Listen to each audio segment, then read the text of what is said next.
What's up, everybody? Welcome back to another episode of Remembering Grandma's Kitchen, and today is a special episode because we are actually in Grandma's kitchen.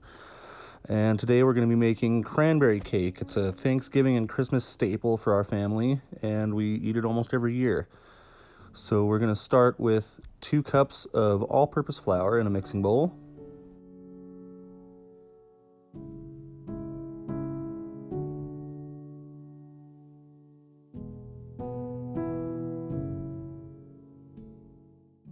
And then we're going to add a cup of sugar. And then 2 teaspoons of baking powder. And 1.5 teaspoons of salt. I'm using kosher, but you can use whatever you got on hand. Then, as always, we're going to whisk all that together to make it easier to combine with the wet.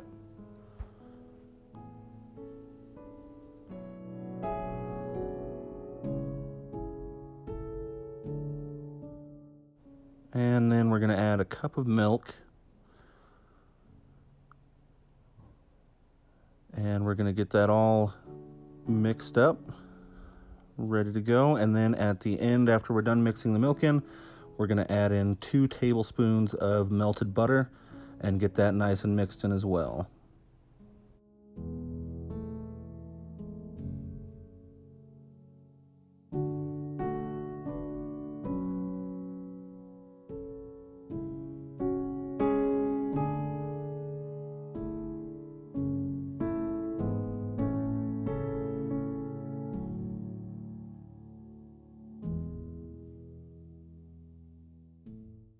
And now for the cranberries, 2 cups of whole cranberries. Fresh are the absolute best for this.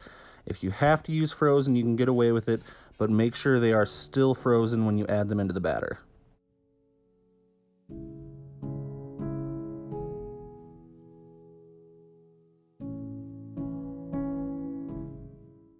And then we're going to fold those cranberries in.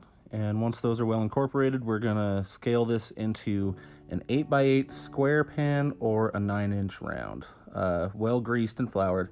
All I had on hand was the 9-inch round, so that's what I used. We usually do this in a square, though.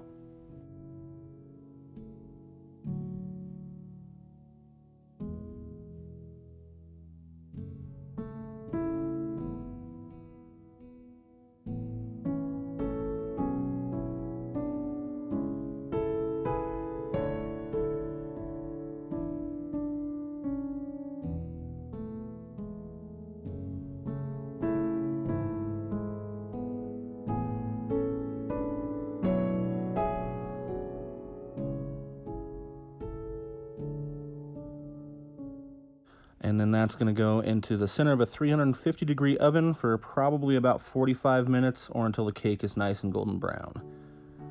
And then we're getting on to what makes this cake so special is the butter sauce. We're starting with 3/4 cup of evaporated milk, half a stick of butter, and then a cup of sugar.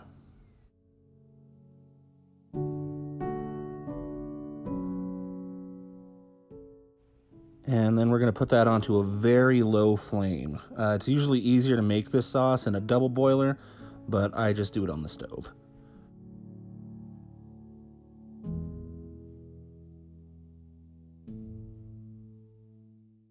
Then we're going to heat that gently, stirring pretty much constantly for probably about 10 minutes.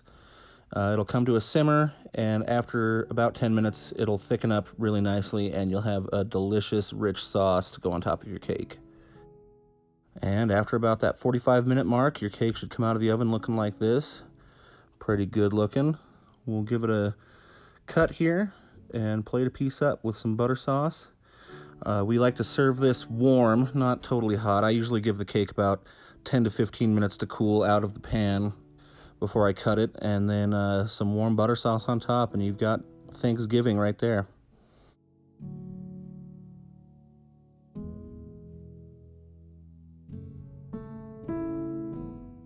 And as many of you may know, cranberries by themselves are pretty tart, so this sauce really is what makes the cake. I probably wouldn't eat it without it, but I hope you all try this out and enjoy.